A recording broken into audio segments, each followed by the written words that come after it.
इस कार्यक्रम के प्रायोजक हैं कृषि एवं किसान कल्याण मंत्रालय, भारत सरकार। हर जोखिम से निकल कर फसल आए, सुरक्षित हो जाए। फसल बीमा से हर किसान अब आत्मनिर्भर हो जाए।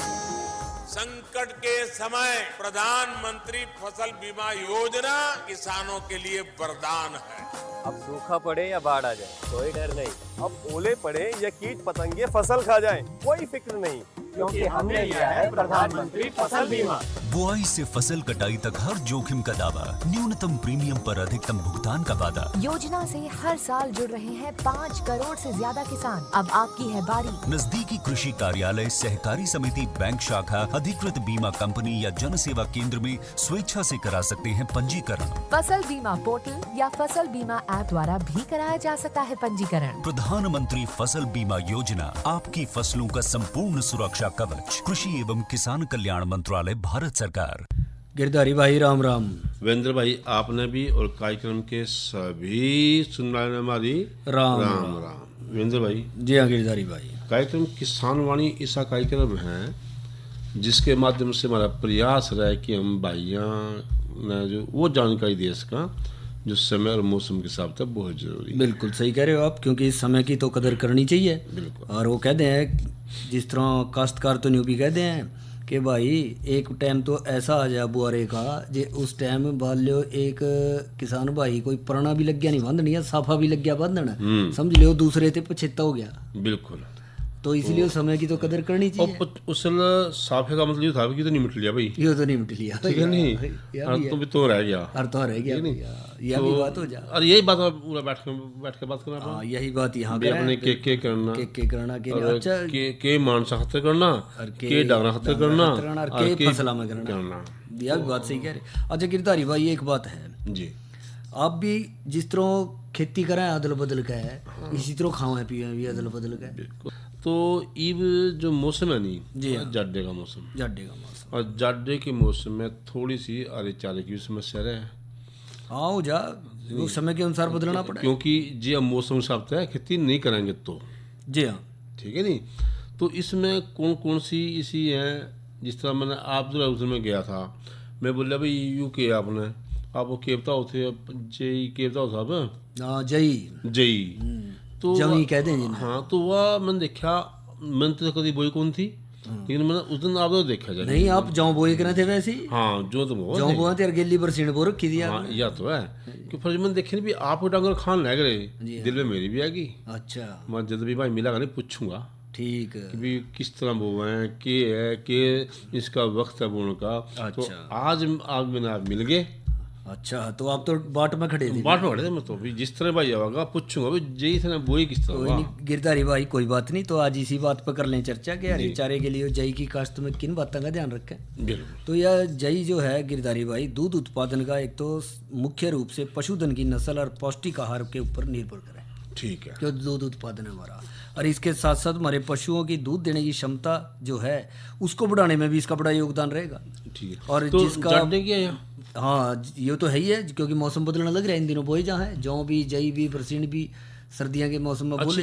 एक बात बता दो मैंने जी हाँ कि इसने आप बिना पानी वाले कम पानी वाले में बोवा कि घने पानी वाले में बोवा, किस तरह का हम बोवा? हाँ इसकी खेती जो है गिरधारी भाई वो सिंचित और कम सिंचाई वाले इलाकों में भी आसानी से कर सके हैं, सफलतापूर्वक कर सके हैं। अच्छा, इसका हरा चारा बहुत ही ज़्यादा स्वादिष्ट, पौष्टिक और पाचनशील है, और ये दुधारू पशुओं के लिए बहुत ही ज़्यादा फायदेमंद है। अच्छे, और इसके साथ साथ न्यू नहीं है दुधारू वालों को देना है वो सब तो देना। हाँ जो बैल है हमारे जोटे हैं खेत में काम करने वाले, उनके लिए भी एक अच्छा शक्तिवर्धक है। फिर एक बात तो है बोला बिना किस्म के की फसल बढ़िया उसका बोला किस्म तो सारी चीज की जरूरी है नहीं। हाँ वो तो इसकी भी कुछ किस्म होंगी, इसकी भी जरूर है किस्म। तो इसमें जो आ है जो तो एक काट लेनी है। अच्छा है जी, वह है OS6 और OS7।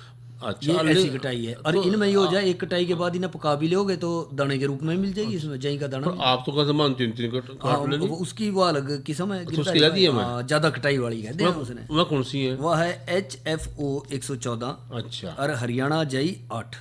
अच्छा, सब तो बढ़िया कौन सी में इनमें से ये ठीक है, जिससे ज्यादा कटाई लेनी कोई सी ले लो अपनी खेत की तासीर के अनुसार, रुझान के अनुसार उसमें से।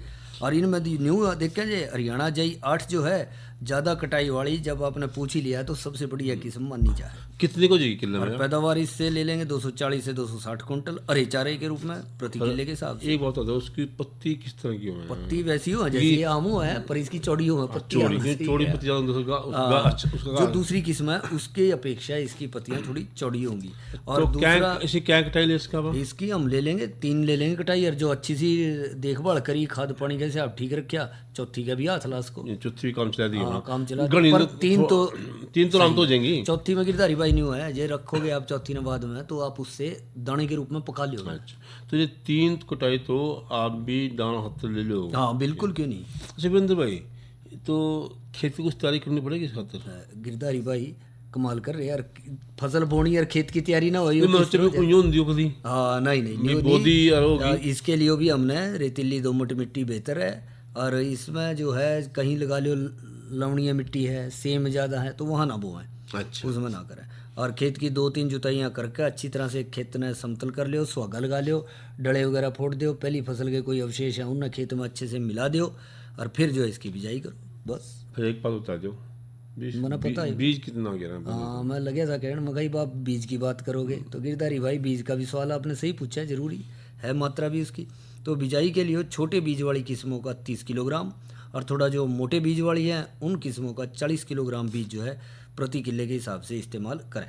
अच्छा, ये बीज बताओ मैंने आपने भी, ठीक है आपने बीज बता दिया, जी हाँ, आपने इसकी किस्म बता दी, फिर न्यूज़ बता दो इन्हें बोने कब तक रहेंगे? हाँ यह बात आपने सही पूछी। जो ज़्यादा कटाई देने वाली किस्में हैं उनकी बिजाई जो है इस महीने के आखिर तक पूरी कर लो, अक्टूबर में। हाँ बस जब पछे इतना करें, नहीं फिर उतनी कटाई कम होती चली जाएगी। अच्छा, यह बात भी है? यह भी बात है हाँ। और जिसकी एक कटाई लेनी हो फिर आप न्यू कहोगे जी आप तो कह रहे थे 3 है, अरे इसमें तो न्यू करेगी 2 या 1 मसूली बने तो। अच्छा भाई, कई बार नहीं करें खेती बोते हैं और बाद में फिर लड़ना देवे, और न्यू कहेंगे किस्म तो यार भाई थी, अरे भाई उसमें न्यू नहीं हो यार, भाई या तो भगवान ने कुछ कर दिया, ठीक है नहीं तो लड़ना दे देंगे, सीधी सी बात है। पर हर चीज का समय है, आपने बात करी थी तो उसी अनुसार दो है। अच्छा जी, जिसकी एक कटाई लेनी हो, हाँ उसकी एक कटाई लेने के लिए आप अगले महीने में ही बोलो। अच्छा, नवंबर के आखिर तक कर लो, हाँ, दूसरे 10 नवंबर तक तो बहुत कहना होगा, पहले पखवाड़े तक नवंबर के 15 नवंबर तक तो आराम से बोलो। अच्छा, और इसके साथ साथ आजा है इसकी कोई विधि और की फैसला फूसला जो आप कई बार जो फैसला रखो, जो फैसला रखो, वो भी आपने बात सही कही। वैसे तो चारे वाली फसल है, आमतौर पर किसान जो है छिंटे से बो दें। अच्छा, पर जो बेहतर रहेगा कि जो हम इसको पूरा कर दें, घेर दें, और जी लाइनों से लाइनों में बोएं तो बेहतर रहेगा। और लाइन से लाइन का फैसला जो है 25 सेंटीमीटर रख कर बोलें तो बढ़िया रहेगा। तो पानी का भी हिसाब किताब रखना है। पहली सिंचाई बिजाई के 1 महीने बाद करें। अच्छा, और बाद में 25 दिन के अंतराल पे जरूरत के अनुसार और मौसम ने देख कर करें। अच्छा, क्योंकि आगे आगे सर्दियों में कई बार दिसंबर में, जनवरी के शुरू धुंध में धुंध भी हो जाए, बरसात भी हो जाए, अच्छा, नमी ज़्यादा हो जाए तो उसको देख कर करें। और इसके साथ साथ 3 से 4 सिंचाई जो है हल्की हल्की काफ़ी रहेंगी इसके लिए। अच्छा, और ये हो जाए कई बार ज़्यादा कटाई देने वाली फसल में कटाई के बाद सिंचाई करना जरूरी हो जाए, जिससे बढ़वार जल्दी कर। तो बिंदु भाई पानी तो दे देंगे आप, खाद भी महंगा गई, खाद जरूर महंगा है गिरधारी भाई। 3 से 4 कटाइयाँ का उम्मीद ला के चल रहे हैं। घास था वहाँ, लेकिन नहीं मांगता घास तो था, जरूर देनी है, पर उसमें कटाई जितनी ज़्यादा लेंगे उतनी ज़्यादा उसमें। तो इसमें वही नाइट्रोजन गिरेगी, वही फास्फोरस गिरेगी? जी हाँ, इसमें 16 किलोग्राम नाइट्रोजन यानी 35 किलोग्राम यूरिया, अच्छा, और 12 किलोग्राम फास्फोरस यानी कि 75 किलोग्राम सिंगल सुपर फास्फेट प्रति किले के हिसाब से जो है 1 किलो में दे दें। जी हाँ, बिजाई के दौरान खेत में दे दो नीचे। अकल को देवा। और फिर इसके अलावा 16 किलोग्राम नाइट्रोजन जो है पहली सिंचाई के तुरंत बाद दे दो जी। और ज़्यादा कटाई वाली फसल में 16 किलोग्राम नाइट्रोजन की अलग से मात्रा जो है पहली कटाई के बाद जरूर दे दें उसके अंतर्गत। अच्छा, और एक बात होगी और क्या बोला कि इसमें कुछ जो है बिजाई से पहले कुछ ऐसा जैविक टिक्का जो कुछ मैं समझ गया आपकी बात। आप बीज उपचार की बात कर रहे हैं गिरधारी भाई, है ना? तो बीज उपचार भी जरूरी है गिरधारी भाई।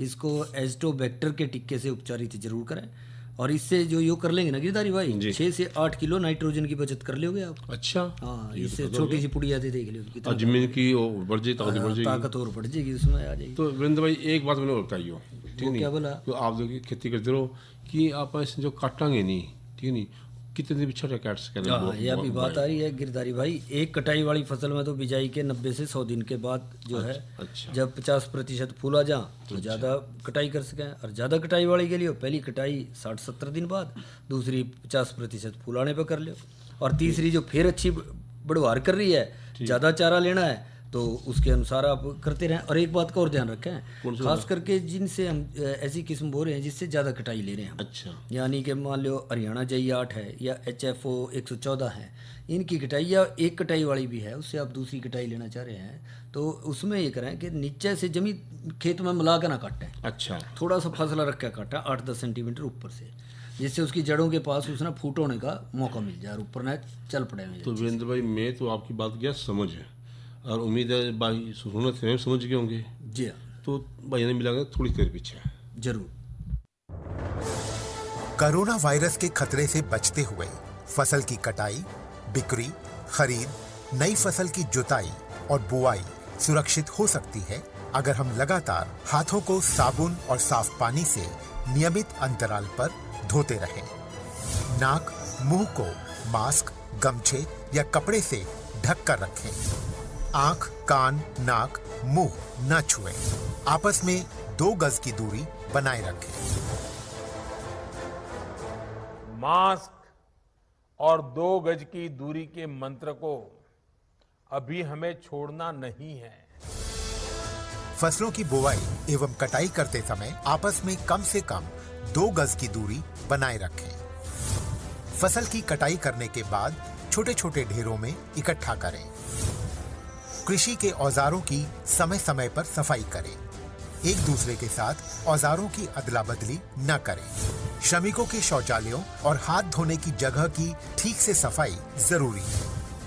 बुआई, कटाई एवं मड़ाई के दौरान इस बात का ध्यान रखें कि इन स्थानों के आसपास कोई थूके नहीं। कंबाइन, हार्वेस्टर, थ्रेशर, जुताई और बुआई की मशीनों को इस्तेमाल से पहले साफ करें। मशीनों के इस्तेमाल से पहले और इस्तेमाल के बाद हाथ साबुन से साफ करें।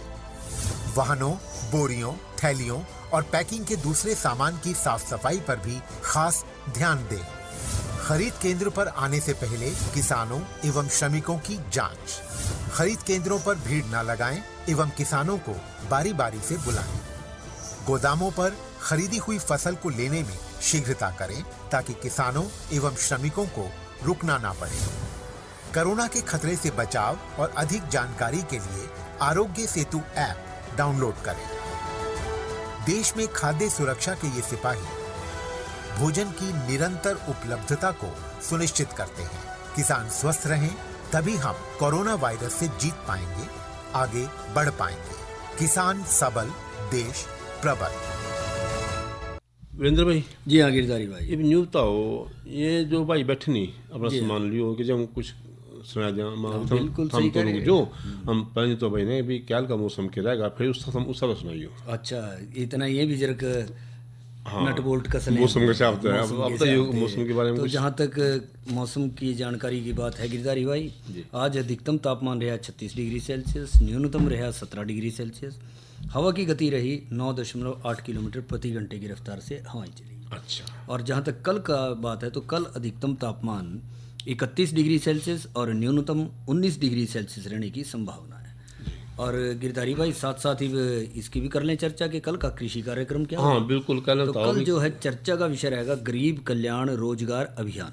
अच्छा। और दूसरी चर्चा का विषय रहेगा नई फसल नई उमंग के तहत चना की काश्त में सावधानी। जाडिया लगे चने की बात तो करनी पड़ेगी। जी हाँ, तो जिस तक चने बने मैं भाई ने सुना दी। हाँ, क्योंकि ये भी काफी देर से इंतजार कर रहे हैं।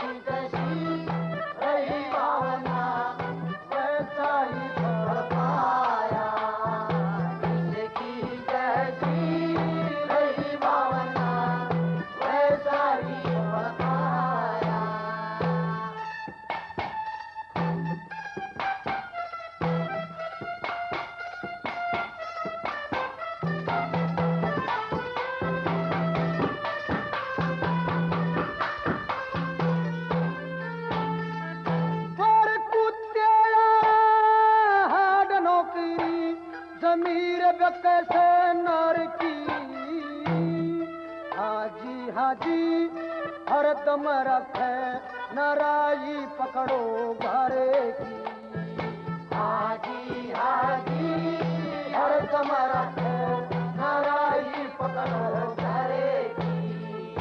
और इसी छाया हो सा डर की हो,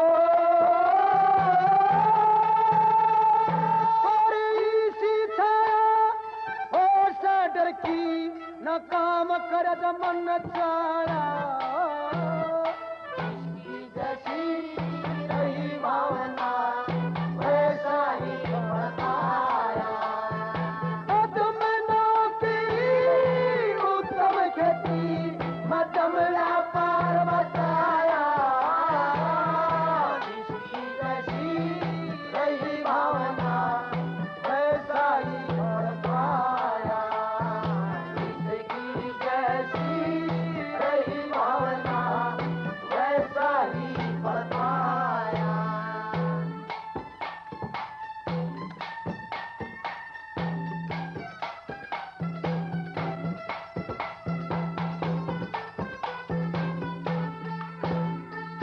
और झूठ कपट छल बेईमाना व्यापार में लोग करे से, धन के लालच में फंस के बने आई मौत मारे से, धन के लालच में फंस के बने आई मौत मारे से। और वे परिया के नोए जरे से हो, और वे परिया के नोए जरे जणु साथ चले धन माया, जिसकी जैसी रही भावना वैसा ही बताया। उत्तम नौकरी उत्तम खेती मध्यम व्यापार बताया, जिसकी जैसी रही भावना वैसा ही बताया, जिसकी जैसी रही भावना वैसा ही बताया।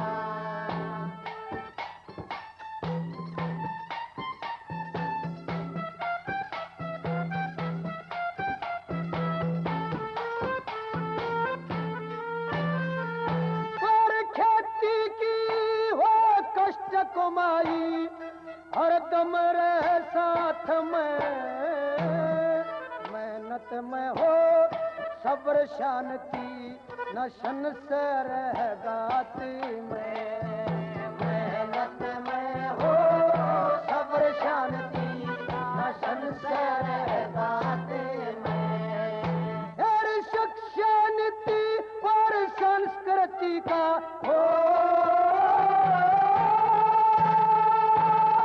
शिक्षा नीति और संस्कृति का कृषि आधार जताया, जिसकी जैसी रही भावना वैसा ही बताया। उत्तम नौकरी उत्तम खेती मध्यम व्यापार बताया, जिसकी जैसी रही भावना वैसा ही बताया, जिसकी जैसी रही भावना वैसा ही बताया। वीरेंद्र भाई, जी हाँ गिरधारी भाई। तो ये तो थी जो साथी खेती कर रहे हैं नहीं, मैं यूँ सोच लें कि खेती माड़ी को नहीं, हाँ, उत्तम है, अपनी मेहनत की कमाई है। बहुत बढ़िया रागनी सुनवाई गिरधारी भाई आपने कि भी मेहनत की कमाई है, और जो मन में आई इन भावना न रखा है खेती के है बचता नहीं, कुछ नहीं करेंगे तो बहुत कुछ बचेगा। तो ये भाई अंदर बेच दिया जरूर, अगली अपनी बात कर ले। हाँ सही कह रहे हैं।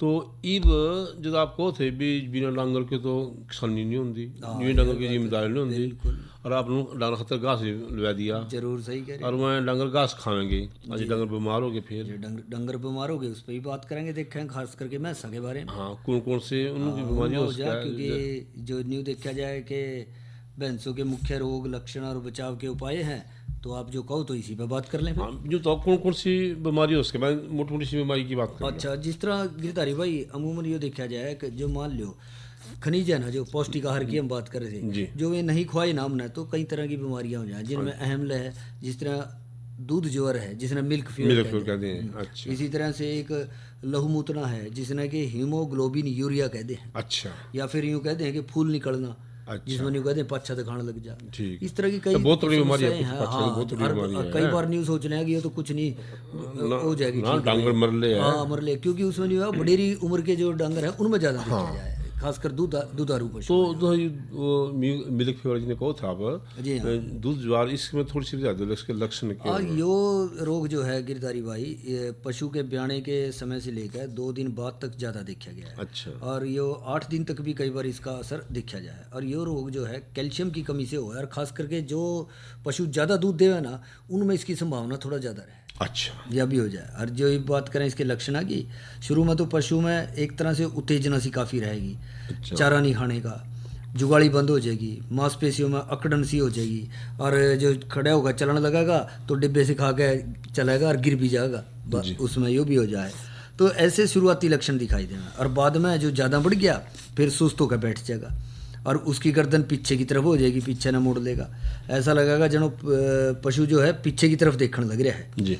और इस तरह से जो देखें तो जो रोग की अंतिम अवस्था में पशु की मांसपेशियां जमी ढीली पड़ जाएंगी और पशु एक तरफा लेट जाएगा, और उसके खून का दबाव भी कम हो जाएगा, यानी कि ब्लड प्रेशर वगैरह कहते हैं जिसने, शरीर ठंडा पड़ जाएगा, आंखों के सामने हाथ ले जाने पे भी पलका नहीं झपकने का, और जो समय पे उपचार ना मिला तो फिर पशु जो है जालेगा समझ मृत्यु भी हो उसके। तो इसका बचाव भी हो मुझे। और इसमें यो भी देखा जा है कि इसमें नाम के विपरीत जो है इस रोग में बुखार ना हो क्या, तापमान सामान्य से भी कम हो जाए, अच्छा इसकी गिर जाए मतलब नीचे डाउन चलेगा बहुत ज़्यादा। और इस लक्षण के शुरू होते ही उपचार से पशु आधे से 1 घंटे के समय में तो थोड़ा सा बचाव।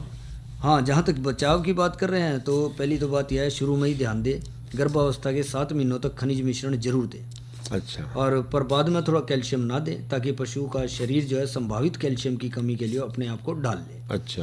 और ब्याने के 1 हफ्ते से पहले जो है विटामिन डी का इंजेक्शन जो है वो रोग की संभावना को कम कर दें, जो कि पशु चिकित्सक की सलाह से लगवाएं, अच्छा, उसकी देख रेख में। तो और भैंस के ब्याने के बाद सारा खीस एकदम ना निकालें, अच्छा। और पशु को जहाँ तक संभव हो उसका हरे चारे की भरपूर मात्रा दें, जो भी उस मौसम में है। रविंद्र भाई एक बात और कहना चाहूँ मैं जी हाँ, कि हमारे पैक मैच थी, शुरू में तो खूब घास खावा थी, ठीक, सहसा जो कम कर दिया, ठीक है नहीं, मैंने सोचा भी आम बात होगी। जी हाँ, तो फिर मैंने देखा जो उसका पेशाब है नहीं, वो उसका गहरे बुरे से रंग का हो गया, लाल से रंग का पेशाब होने लग गया भाई, यह भी मैंने सोचा भी चलो कोई बात नहीं, कई बार ऊँच जिक्र है, यह भी हो जाए, पानी की कमी तो होगा, कुछ तो कारण होगा उसका। लेकिन बाद में जब मैं डॉक्टर से मिला वो तो बोले जी इसका तो बहुत तगड़ी बीमारी हो गई है। अच्छा, उनका जी आपने समय पर ना लेकर आओ, ये तो मर भी जाती है। मैंने पूछा क्या बात हुई, उसमें खून की कमी होगी, इसमें खनिज की कमी है, तो वो कौन सा रोग था वो फिर गिरधारी भाई जो लक्षण आप बता रहे हैं, जो देखें इसकी तरफ गहराई से, तो ये तो लहू मूतना है जिसमें कि हीमोग्लोबिन यूरिया भी कहते हैं, अच्छा, उसकी और क्यों यो यही है कि इस रोग का मुख्य कारण है भैंसों में फास्फोरस नामक खनिज की कमी का होना। अच्छा, आ जाए। और कई बार यो भी देखा जाए कि जिस तरह इस सर्दियों में आगा गोभी के पत्ते हो जाएंगे, सरसों के हो जाएंगे, बरसीम हरा चारा के रूप में काफ़ी हो जाएगा। अच्छा, है जी, जो ये भी कई बार जो ज़्यादा दे दे तो इसका भी एक कारण बन जाए, ये तो भी इससे भी उसको, हाँ, इससे भी हो जाए, फरा भी तो हो जाए इससे एक बार। हाँ, ये बात भी देखा जाए जो ज़्यादा दे। अच्छा, उस समय तो डॉक्टर साहब मतलब दवाई दे दी, थोड़ा मैंने इलाज कर लेट हो गया, उससे मैं ही भूल गया।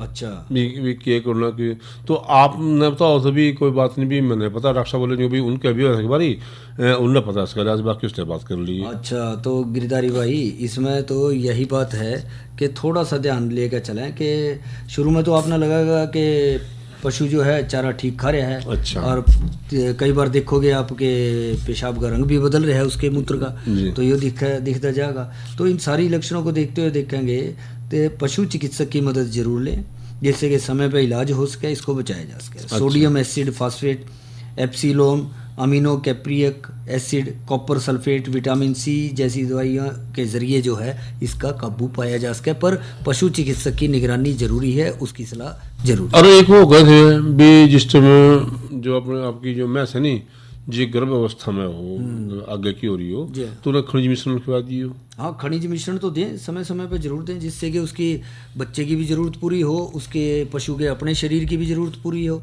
और दूध देने के लिए भी वह तैयार रहे अच्छे से। फिर इन्हें गोभी के पत्ते ये थोड़े कम दो, इतना रहने दो, फिर तो थोड़ा सा कम कर दो, ज्यादा ना दो एकदम, रहने दो, फिर आप क्यों कराएंगे कि भी बीमार होना। तो खनिज मिश्रण का थोड़ा सा ध्यान रखो, वो दे।